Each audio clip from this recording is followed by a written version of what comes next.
Hey, welcome in. Welcome to the Arrowhead Addict podcast. We are here coming to you live. Let me tell you, the dopamine, it's flowing. I am damn excited. Damn excited. We are so excited to be joining you guys tonight. Oh! Well, how you doing, man? Patrick. Will, Sterling. Yeah. Super Bowl champion, two-time Pro Bowler, and Trent Green. Trent Green, how you doing? Hey, what's going on, guys? Oh, he picked it up! He picked it up! He's gonna score!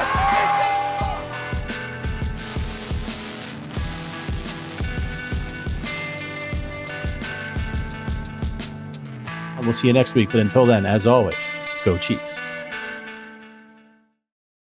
Welcome into the Arrowhead Addict podcast on this Tuesday. Sterling, Holmes, Josh Brisco. Follow him on the X at JB Brisco. Myself at Homestretch KC.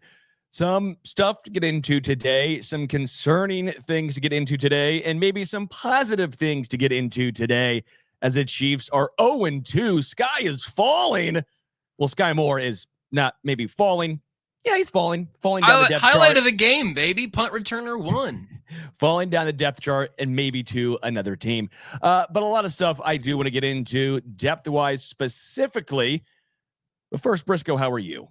I'm all right, man. We had a big, busy day at the KCSN Foundation Golf Tournament yesterday, so I may be, wearing some of those hours on my face.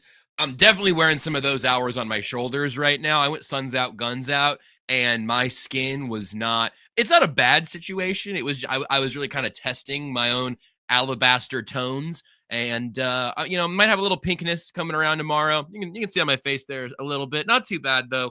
So I can't complain, although it is that time of year where the days just start flying by, and then you go, wait a second, we haven't talked about Chiefs Seahawks yet? That was a month ago. So I'm, all things considered, pretty darn good. Yeah, you have the skin tone of maybe like a shrimp, where you go from opaque to pink, huh? Is that what we're going with? Occasionally, I've almost exclusively done yard work sleeveless this spring and summer, so I'm trying to kind of solve that problem a little bit of, just I'm never gonna look like a freshly baked loaf of bread, right? Like I'm never gonna get the crispy crust you're looking for. I'm never gonna get those Sterling Holmes tones. Both my parents, though, they live in Florida, and you'd think we were never related, because maybe I just need to spend more time in the sun. I just haven't gotten quite enough grass touching in my life, which is something that most people on social media would agree with. Yeah, speaking of grass, let's talk about what happened on the grass on Friday night. Yeah, it was turf. I was gonna say it was turf, but that was at least a good segue. It was. And, I was a bleep about it. Yeah, no, you're right. I can't fault you for at least being technically correct, right? It's a foundational part of this show, so I mean, yeah, fair enough. Yeah. Not great, Bob. I understand. Let's be real. We shouldn't freak out because the starters didn't play and Seattle's did. All right. First jumping off point, that's a fact. But then you hear Spags even speaking today, and the irritation and I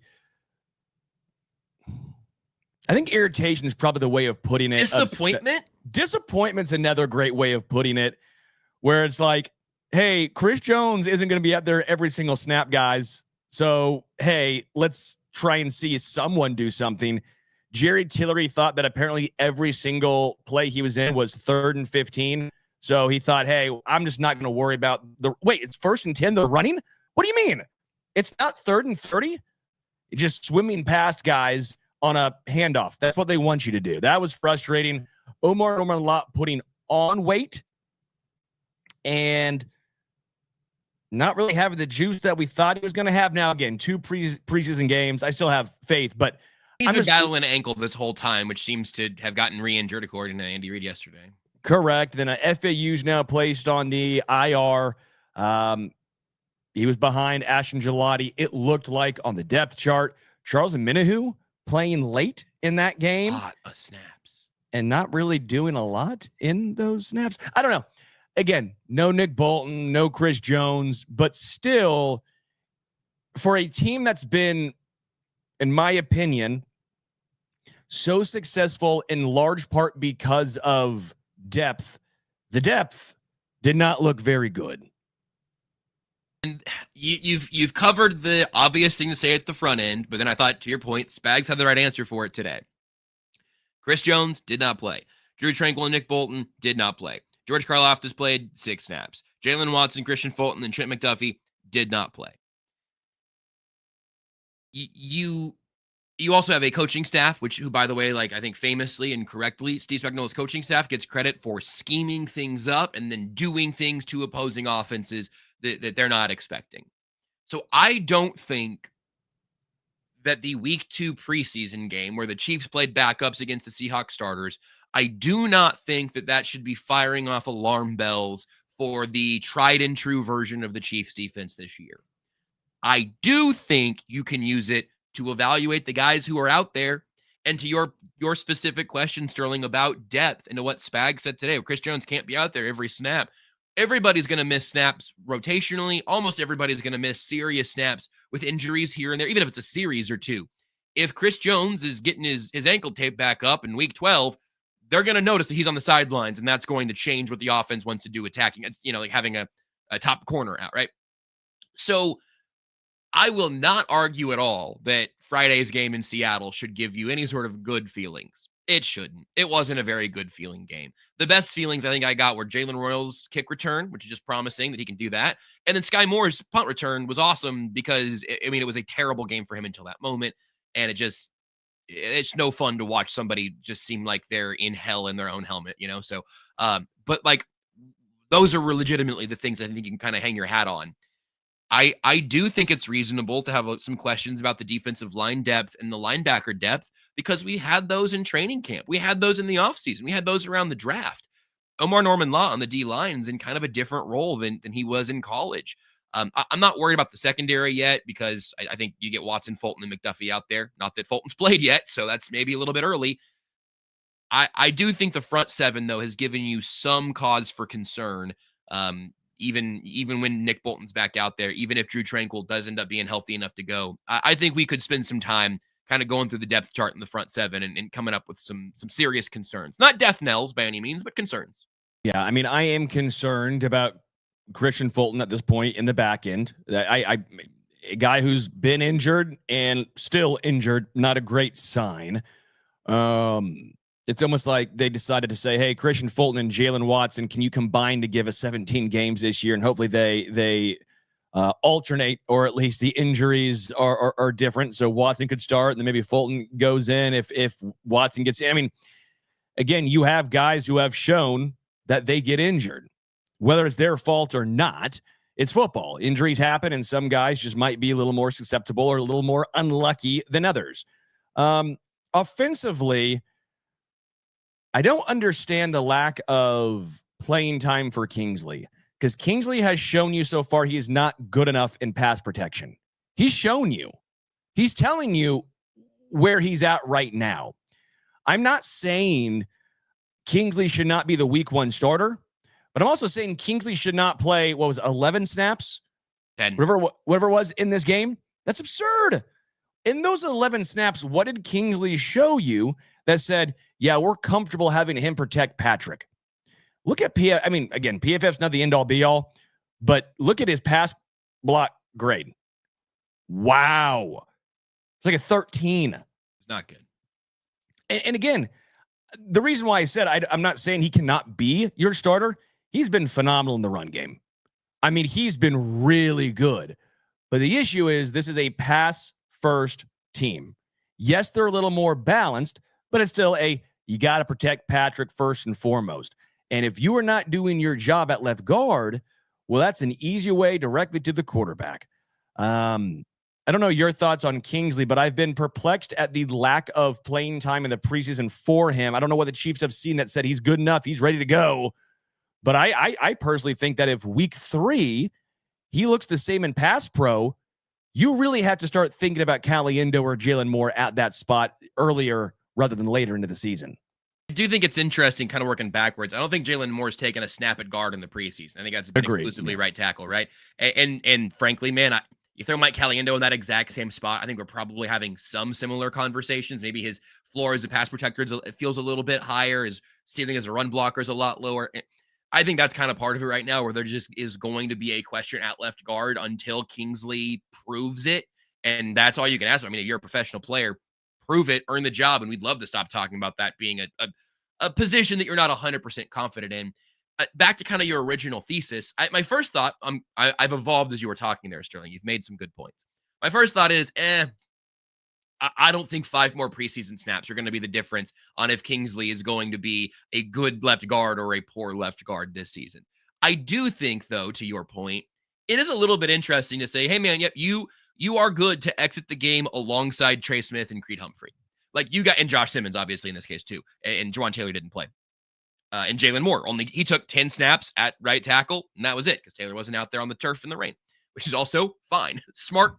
I think the Chiefs did a good thing by saying that's our third game, and at home at Arrowhead on the grass, in not a ridiculous late night start in the Pacific Northwest.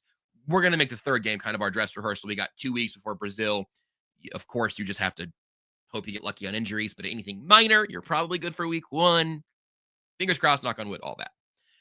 I think that there might be a little bit of an argument for giving Kingsley those extra reps this week, because it is going to be Mahomes back there, right? You get him, obviously, every rep in front of Patrick Mahomes with the entire first team line. And then if you said, hey, we're going to go ahead and go second team line and Kingsley at left guard in front of Gardner Minshew for a while out here, just get him some more reps, just get him some more opportunities to see it at full speed against somebody else who's not one of his teammates in St. Joe. I do think that makes sense. I think we'd be having a little bit of a different discussion if this team had a relatively known quantity 34-year-old left guard who had done it for a number of years and was just kind of setting that floor. I wonder if the Chiefs would be in a different position. In this case, when you're talking about still 2 young players in Kingsley and Caliendo, the entire interior behind him there, I understand, I think, why they're just treating him as the starter. You want him to get quality reps. Every rep with Simmons, I think, is good. But if he stuck out there for a few more reps with the second team on Friday, I wouldn't even be alarmed by that. I know people would notice and they'd be, admission that Kingsley needs more work. And maybe they don't feel like those preseason reps are all that more valuable or important for guys who you kind of know the role they're going to be in. I also, for better or for worse, can't imagine right now, injuries notwithstanding, can't imagine Kingsley not starting in week 1 at left guard. Like if he went out there and had the exact same game he had against Seattle, against Chicago, I still think he's your next man up. Caliendo hasn't been in there for any of those reps with Simmons. That's not true. He was there for some of them in training camp, but all these live action reps have been Simmons and Kingsley. I'm not saying he won't be there week 1, but I'm saying, will he be there week 5? Right. Week 3. Week 3 was the cutoff last year. I mean, so no, I hear you. The way that the Chiefs handle Kingsley is going to be a story regardless of how it ends. Yeah. What's Martinez Rankin doing? You think his knees are healed up? You think we can get Martinez Rankin to I bet Colecchio Simile still got 35 reps in him. If he comes out with the double knee braces, that dude was an absolute menace. I loved him. Yeah, dude. Those 2 guys they had such high hopes for, and then injuries just sapped their careers. I think Simile tore up at both knees on the same play. Yeah, then I think I think Rankin was the patellar tendon. I think. You know what? That sounds familiar now. I hadn't pieced that together, but yeah, that sounds. I did before they drafted Simmons. I was like, remember Rankin when he was good, and then he had that, and he was never like played at a snap again. Yeah, that's my concern, dude. It's a brutal sport, man. But yeah, then Brandon Sheriff's retired. If you want to call him out of retirement, say, hey, you were on with Jacksonville. Maybe he went to Seattle. I forget if he signed a contract somewhere else, but he was with Jacksonville. And say, hey, you want to play for a team that's not 2 scoops of ass? Yeah, you want to come make a little run for a ring? Let's see it. So you look at the free agent market. Guard's not great. I don't think the Chiefs go that route either way. There's already going to be some tough numbers, and I just, again, I think Caliendo gives you the best floor, and when you're trying to win Super Bowls at certain positions, I'm okay going with the floor. I'm not saying Caliendo's great. I think Kingsley hopefully is the answer, but I'm just nervous in pass pro what he can do at left guard, and will that trickle into Josh Simmons, who's a rookie at left tackle. Simmons so far, I'm comfy. I'm not worried about him so far. I've been very enthused by him. You in the same boat? 100%. I am. I'm just happy to see him out there going through the reps, and I'm not doing the thing in game where I'm like looking at his knee every rep, just like, does everything seem smooth? But even after, I can't help but think like, just be healthy and be yourself, and it's going to work out. That to me is less about the injury and more about the trust that I have in Josh Simmons at this point. Gardner Minshew looks good. He looks solidified as the backup. I also looks like a good quarterback. Yeah, I don't think there's any question about it, but yeah, Gardner looks pretty good. I think there's some teams right now looking around going, should we have given him maybe? You think the Colts right now are sitting here going, should we have brought Gardner in here? Yeah, we should have brought Gardner in here. Yeah, they should have. They probably are looking at it. And that's the biggest silver lining of that game is just like operation looked pretty clean with the first teamers and Minshew. It wasn't all the first teamers, obviously, but the guys who are out there, it looks good. Minshew looks pretty comfortable. I think he's the most fun backup Mahomes has had. I think Carson Wentz probably had an argument as like the next most talented backup that Mahomes has had. And obviously that never materialized. So I'm happy to talk about Gardner Minshew in August. Of course, we don't really want to be talking about him any longer later than that. But just the way football works, you expect he's going to have to come in for some period of time, shorter the better. But if he is, I feel like he could be out there and run Andy Reid's offense and still keep a little bit of that gunslingery explosion that you can hunt for a couple of those deep shots here or there. Yeah. When it comes to the run game, where do you land? Carson Steele's getting a lot of run. Elijah Mitchell has, in my opinion, been underwhelming so far. And I was high on that deal originally. Rashard Smith, special teamer at times. We've seen him look better in kick return. Tobe talked about it as a kick returner, a lot easier than punt returner.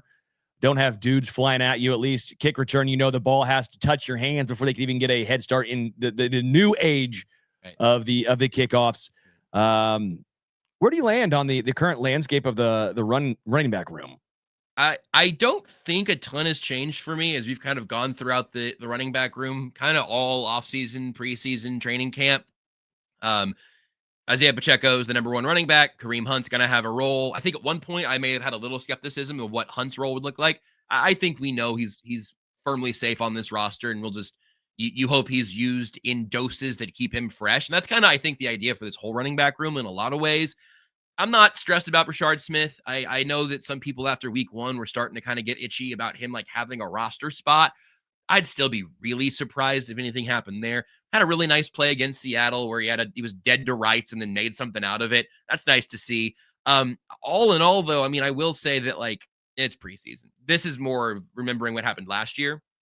Last year, the Chiefs had the best interior offensive line in football. They had a really good right tackle who they like and who's back in that role again this year. And they obviously had a bunch of messes on the left side. But you've got, some body movers up front. Not that Joe Tooney's Trey Smith, but Trey Smith is Trey Smith in that way. And the running game just like never really clicked into anything. I hope that changes. I hope that there is a more functional version of the running game this year. I still think Carson Steele is probably the practice squad candidate who you're also a little bit afraid might get scooped up from somewhere that needs another body. It would be kind of a bummer to lose him, but they waived Elijah Young when they put FAU on IR as well as those corresponding moves. So he's, out of the picture. But I think it's Hunt, Pacheco, Mitchell, and Smith. And that is in a lot of ways for me a reflection of the fact that nobody's really popped. Yeah, if someone pops, you almost can. If Rashard Smith popped, Pacheco pop. I mean, we've seen him have one great carry this preseason that was really, really tasty, nice to see. But yeah, it's been an interesting running back room where I think you can talk yourself into it and say the culmination of the players can be greater than the sum of their parts, where you start talking about how, okay, I see a role for each of these guys and how they could be utilized and how the success of this running back room can be pretty tantalizing. You can also talk yourself into, well, you got four guys that you don't trust either one of them. None of them are bell cow, and they all have some sort of deficit to their game. So I think it's a little bit beauty's in the eye of the beholder. We'll find out how it transpires, but I think I'm with you in regards to Carson Steele being a practice squad guy. I think only way I think he makes it is if Elijah Mitchell does not. If Elijah Mitchell doesn't make it, I think Carson Steele does, and because Carson Steele is a special teamer, that might be a fairly big difference as well. So I actually do think that Carson Steele and Elijah Mitchell have a lot to prove this final preseason game. I think Elijah Mitchell, more than anyone else, I want to see him running behind the first string offensive line a good chunk, because I want to see what he can bring. Wide receiver wise, anything different to you? Sounded like Tyquan Thornton's now on the team, according to Dave Tobe. The way Dave Tobe made it sound like is he's going to have to play him on special teams, aka he's on the roster as a wide receiver, and he's going to have to find a way to use him on special teams, because he said wide receivers 3, 4, and as we know, 5 and 6, they have to be special team useful as well, because we know Rice will not do it, Xavier will not do it, Hollywood will not do it, Juju probably will not do it. So you have Royals, you have Thornton, Remigio, Brownlee, whatever it has to be. But it made it sound like, to me at least, reading between the tea leaves, that Thornton will be on the team. Yeah, I think so. And I think you can, I mean, I'm going to tell you the guys here, names who didn't play or only played the first drive for the Chiefs on Friday. Hollywood, Rashee Rice, Xavier Worthy, Juju Smith-Schuster, Jalen Royals, Tyquan Thornton. Those guys did not play Royals would have played on special teams after. But those are 6 receivers who played the first drive and then did not play on offense again the rest of the way. I think that's your 6. I think if they end up having room for 7, if you want to have Nico as a guy who can give you some more special teams juice, cool. Kind of a weird time for Jason Brownlee, who catches a touchdown pass from Patrick Mahomes in week 1 and is then out there kind of just running cardio for Chris Oladokun and Bailey Zappi in week 2, and not out there early. Second drive, but by that point, I mean, it's funny looking at like the actual snap chart. The first drive, those 10 snaps are, it feels like the majority of the game, just because everything after that was just kind of painful. Not a lot of fun from the Chiefs, really, either side of the ball. But no, I think it's those 6, and then I think it's Nico and Carson Steele and maybe Jared Wiley. I think he's probably okay, but I don't think Robert Tonyan's missing the cut at this point. I'd be fuming and furious. You're gonna end up in a numbers game holistically, I think, with Nico, but I think the top 6 receivers are pretty well set. Now let's go through this real quick, okay? Because I think this could be a fun little exercise. I think the guys to watch out for week 3. Let's go offense first. Week 3 guys, I'm really wanting to take a look at, because I think the roster spot might be in jeopardy. Not saying that they're going to miss the team, but I think that they're on a line where if they play like buns, there might be some conversations. Elijah Mitchell, Carson Steele in the running back room. Those 2. I think the wide receiver room, I think Brownlee's now practice squad. I think that's the thought process. I do think Nico Remigio. I like Nico Remigio. I do. It's just, I don't know. They liked him last year as a return man. That was the whole Dave Tobe's pounding table. That's the whole joke I made, because I'm pounding the table. So I'm like, it's Dave Tobe's pounding table. Of course, why wouldn't you have a pounding table for Nico Remigio? Remember that? He was not on the active 53 man. He did not make the. Where was this roster. energy last week when I was the generational Nico Remigio hater? I had the comment section fuming at me. No, I think I've been pretty honest about it. Like, I like Nico, but I don't think that his roster spot is as safe as a lot of folks think it is. Agreed. Absolutely. That's more or less where I'm at here. Like, I would like to see Nico, because I think he's probably the best returner on this team. But if Tyquan Thornton's making it and Rashee Rice is not suspended the first 4 games, then you have 6 receivers already. I don't think you're keeping 7. That's why Jalen Royals' kick return matters. Yes, and that's why why it matters. And so you have that. So I think Brownlee's kind of in another category, but I think Remigio's in there. It might just be him at this point. I think it is, man. And even with him at this point, it might just be special teams. And I think you want to give a lot of those special teams reps to the other guys to say, hey, if you're putting a lot in the hands of rookies, but Brashard Smith and Jalen Royals can do these jobs. You obviously have to have these 2 back for the kick return. And I'm kind of lumping punt return in there also, which could be a whole different animal. Sure. But if you can get other guys to do these jobs while also being, contributing pieces of the offense more so than they seem to want Nico to be, which even that kind of bums me out, because he's had some flashes on offense. The Chiefs haven't gone back to him. I don't know what to tell you. Don't yell at me. Yell at somebody else. I think you are kind of you can save a roster spot by relying on someone else in the return game. And I think that's just tough math for Nico. And I really think he'll be in there in the 50-something kind of range. If that's 50 or 56, you can only keep 53 on the active. It was almost like Amir Smith-Marset to an extent. So, so Steele, Mitchell, we have Nico Remigio, offensive line. Can I nitpick on the Elijah Mitchell thing real quick? Just like an idea. Yeah. Throw out there. I don't know if this game matters. I just don't know what the Chiefs have decided on him. I could see a world in which they have decided either it's just he doesn't have the juice, and we can confirm that in week 3, but it's either he doesn't have it or he's on the team and you guys will see why in week 1, 2, 3, 4. You know, and I really could see it being either of those. You totally could be right. This is no information, pure vibes, but like if he gets a large workload, I think my theory is out the window. If he plays a lot, then I think it's an evaluation thing. If he doesn't play, I don't even know if that means he's safe. I think it might mean we're really trying to decide between Steele and Mitchell, who are obviously the guys you just highlighted. Yeah. And again, by the way, what sucks for Nico, real quick, what's really a bummer for him, I don't think there's anything he can do. I don't think there's no, it's all going to come down to what does Smith and Royals look like on special teams, right? What does Noel Williams, if they decide to try him back in that situation, look like? If Carson looks great back there and they're like, hey, we'll take him over Elijah Mitchell. I don't know if it's a situation where they're like, yeah, it's going to be Remigio does this, that's going to take him to the next level. I don't know if there's a situation. So I feel bad for him in that instance. Again, I hope that he's on the practice squad because I think that either way, he's going to be an impact player for the Chiefs this year if he could make it to the practice squad.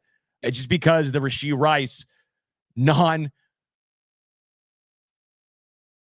I guess not starting the season on the suspended list is making it more difficult. It took away that's a one of the roster big spot. downsides of the way the Rice thing is going is that you were going to have 7 receivers, period. It was not a question. And just Rice was going to be exempt from your 53. And you're essentially going to have a 54-man roster with Rashee Rice being suspended, right? Yeah. And now you've got to pass these guys through waivers, even if they're the ones you want to step up. I don't know if Jason Brownlee was going to be a guy who's going to get some run with Rashee Rice out. I think that's all. It's going to be Juju and Jalen Royals. You hope, really. But this is what we do in August. We talk about wide receiver 5, 6, 7, and it's a tough battle. It's a brutal sport, and these guys have all been dying out there in St. Joe trying to make the team, and a lot of them aren't going to. You hope you can build the practice squad the way you want to, but if you're the Carolina Panthers and you're thinking, well, you know what, we could use a little more juice here or there, you end up making a move like that. So it'll be interesting. Major Chip Hazard says, I don't think we can underestimate, or we should underestimate how smart of a punt returner Nico Remigio is. No, I agree. I think Gary says, I'm starting to make plans for my Super Bowl party. Might put in a new deck and a hot tub. Gary, I might be there. I am a huge hot tub guy. If you don't invite me, Gary, I will probably swing through at some point. We can crush a beer in your hot tub together. Sounds great.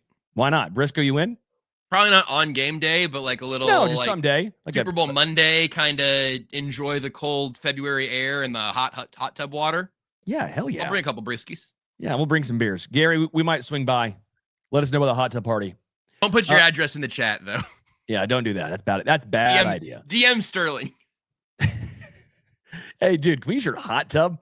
DM Sterling your like door code, and we'll just let ourselves in. Offensive line. Yeah. The Chiefs like carrying developmental guys. Yes. Last year is CJ Hansen and Ethan Driscoll. I think they're semi out on CJ Hansen. I think Norzad and Caliendo, and to an extent, Wanya Morris handle that bill, right? They have enough depth there. Ethan Driscoll's intriguing, but with the appendectomy and all of that, we haven't seen a great look of him.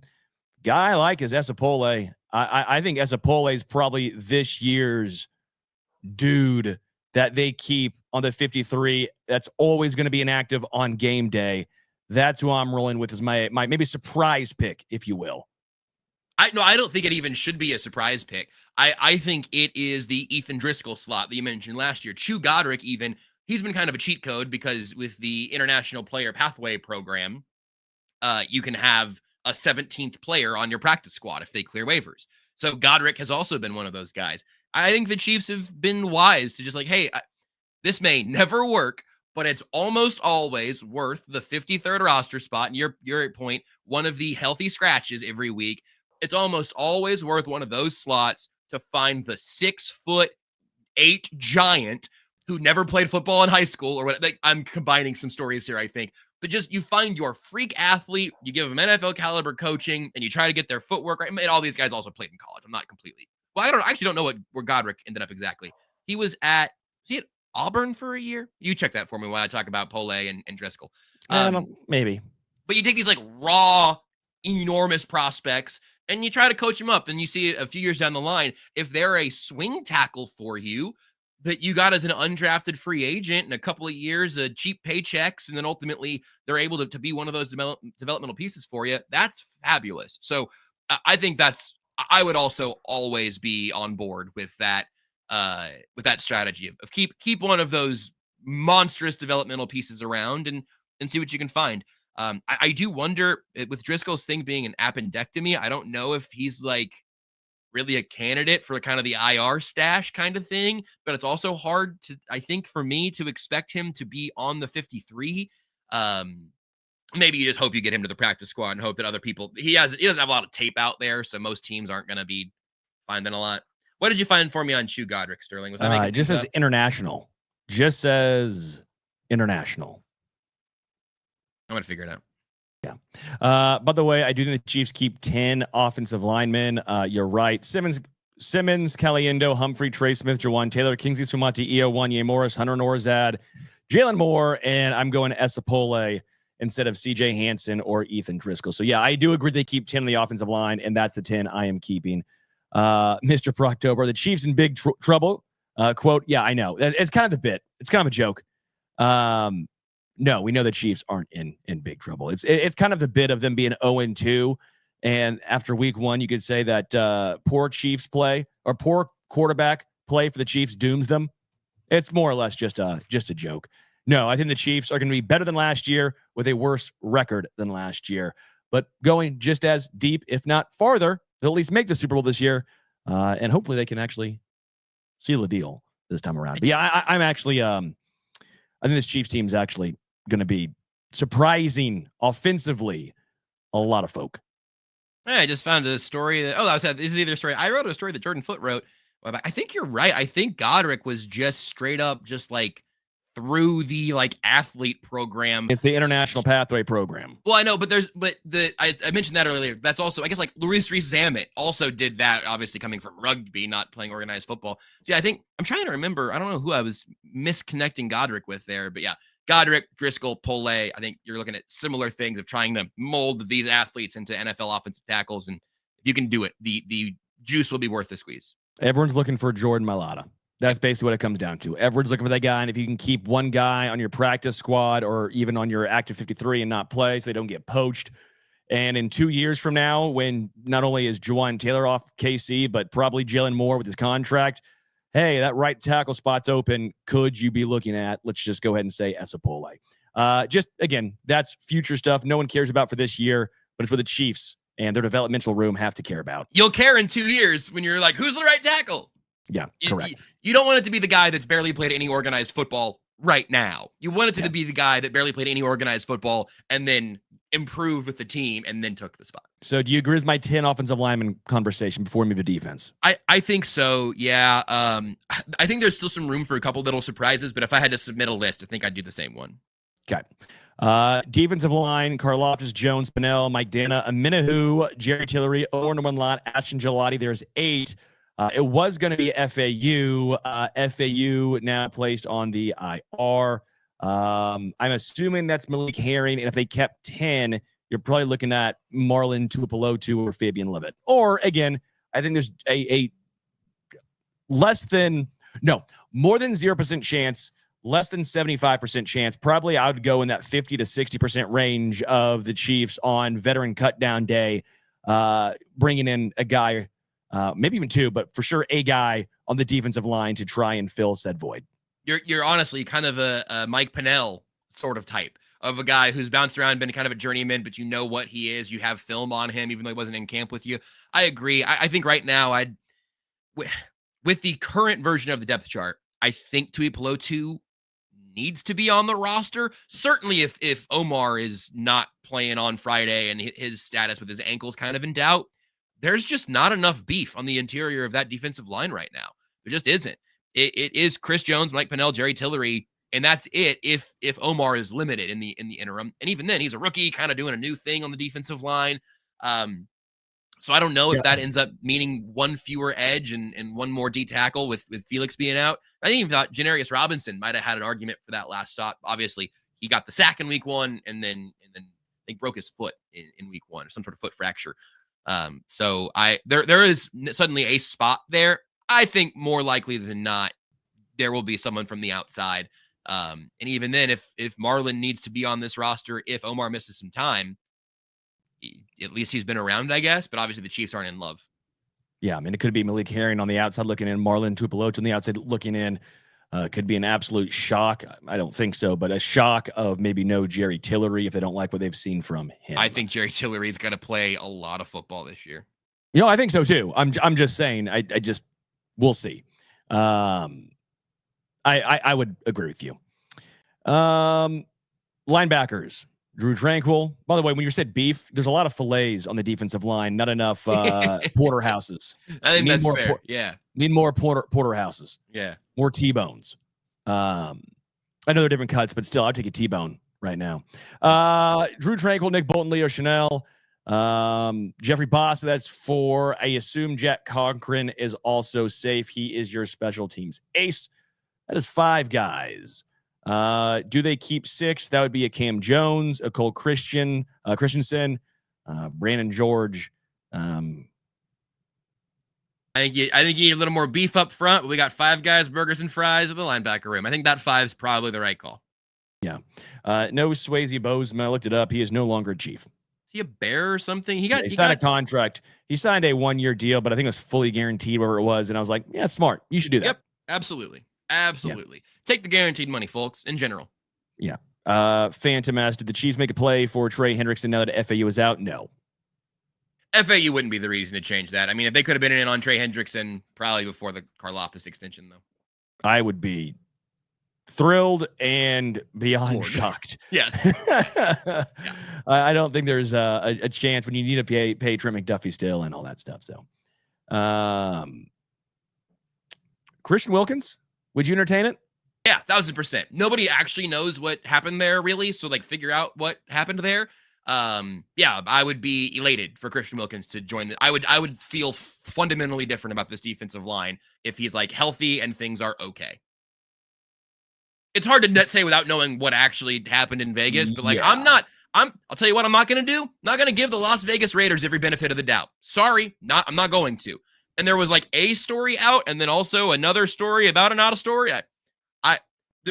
The Chiefs should know what happened and what their intelligence should probably get them there. I'd absolutely be interested in Wilkins. Yeah, I'd just say make sure you put up a sign that says no kissing domes. Hey, make a list. Don't kiss this guy on the dome. Allegedly, of course. Don't kiss Chris Jones on the dome. Allegedly. Or get along. Yeah, maybe Chris Jones might be wanting to kiss him on the top of the head if he takes a little bit of the burden off his shoulders on that defensive line. I'll kiss him. Yeah, maybe there's a different dome kiss situation going on there. Who knows? Maybe it's. I think that was worse for this bit. I think that. I don't even worry about it. Actually, I'm gonna have a drink. What do you mean? Nothing. Did I say something? Did I get marked? Shout out to Clint in the chat. What's up, Clint? Oh, I love Clint. Love seeing Clint. Quote, seeing 2 of my favorite people today is just what I need. Howdy, fellas. Clint, you're the man. You're always a great guy. Very supportive. If anyone ever wants just to know a good guy or be who's the most positive guy, it's Clint. So nice. Thank you, Clint. Thank you, Clint. All right. Let's go to the secondary and we'll end here. McDuffie, Chamari Connor, Brian Cook, Christian Fulton, Jalen Watson, Jaden Hicks. You have the Mike Edwards with the little injury there. Noel Williams, who also got slightly, the cornerback room was decimated in this game. Not ideal. Najee Johnson, Josh Williams. Do they bring in Chris Roland Wallace yet? Oh, I don't know why. Yeah, Christian Roland Wallace. I don't know why. He for some reason isn't on the depth chart. He's been playing a lot of safety. I don't know what you're looking at. I've got like the snap sheet up, so we're looking at. I looked it back down, and now he was listed at cornerback, I believe, in like way like the last guy on the depth chart. I'm just confused. I feel like he's on the team, even if that depth chart says something different. That was confusing to me. I'm in a similar boat. It seems like he can do corner and safety stuff. I'd be pretty surprised if he didn't make the cut now. It's a little weird that Jaden Hicks has played as much and as late as he has. It looks kind of like Brian Cook and Shamari Connor are these team starting safeties. And if that's the case, Hicks will still play 75% of the snaps as the third safety. They're going to have three safeties out there a ton, I'm sure. But that's been the biggest of the preseason to me. It's like, oh, Reid, were we premature on the Jaden Hicks crowning? Because if you told me, hey, a second-year, fourth-round safety is playing pretty extensively in his second preseason, yeah, that makes total sense. You take the names off of it. But letting Justin Reid walk in the way that we kind of heard about Jaden Hicks throughout this offseason, a little bit of note, I think. Yeah, I would concur. Obviously, a lot of three safety sets, but still, point remains. I still think you'll see a lot of Jaden Hicks this year. Even if he's not the starter, I think you'll see a lot of Jaden. They just love Shamari Connor. They love what he can bring. They love his versatility. Obviously, love the intelligence. So Spags loves that and values that. So it sounds like they have to keep Shamari on the field. It's basically what Spags has let it be known in his words. Yeah, the secondary I thought was super deep. Felt great about it. And then you start breaking down, okay, well, you already have a whole bunch of injuries. Fulton's perpetually injured, it feels like. Watson, not always his own doing. He's been injured. He's fought through a lot of stuff, but he's been injured a lot. Williams has never gotten the nod from the coaching staff, which is, again, one of the things I think we'll never really know. I've heard stuff about how, he likes football, but, like they love Najee Johnson because he might be the hardest worker out there, right? He might not be the most talented guy. This is what I've heard. But that, like, Najee Johnson might be like the hardest worker, and he's always out there, first one, last one out. And Josh Williams might not quite be that. I'm not saying he doesn't care. I'm not saying he's not that. But basically my understanding from what I heard was, like, Najee goes above and beyond, and sometimes that has played a factor in maybe him playing more. Maybe. Again. You need everybody reliable that you can have. To your point about it feeling like a pretty deep room, and now all of a sudden it feels like a pretty shallow room. I think the biggest thing there is just Christian Fulton. We haven't really seen him do anything yet. And if he plays 17 games and Jalen Watson plays 17 games, and Trent McDuffie plays 17 games, I think that's like a top 5 unit as a starting trio of corners. If everybody in there plays, even if just Fulton and Watson miss significant time, it's very much last year's cornerback room. Yeah. Major Chip Hazard said, we have nothing but strong safeties in our DB room. No true center fielder type. I disagree. I think Mike Edwards is that. I don't know if Mike Edwards is going to be that, but I would say who was the last free safety type that the Chiefs defense had who was a major positive? Like, I think Mike Edwards a couple years ago. Mike Edwards. That's fair. That's fair. I think Mike Edwards actually was that guy a couple years ago, and they didn't have that guy last year. I actually, there's a whole joke I made was they should go and bring in a guy like Mike Edwards, and they brought in Mike Edwards. I don't know if he's still going to have the same juice or not, but I think a couple years ago Mike Edwards was that guy. People might forget a little bit about it. He was not a major part, wasn't here super long, but I thought he had a really nice season when he was. Last year, though, his actual run defense graded out much higher than his pass coverage, which is a little interesting. I wonder if Christian Roland Wallace could potentially do a little bit of that if they're trying to put him in that role. Yeah, but no, I get the concern in that regard. It does feel like there's a lot of more of the strong safety types on this roster.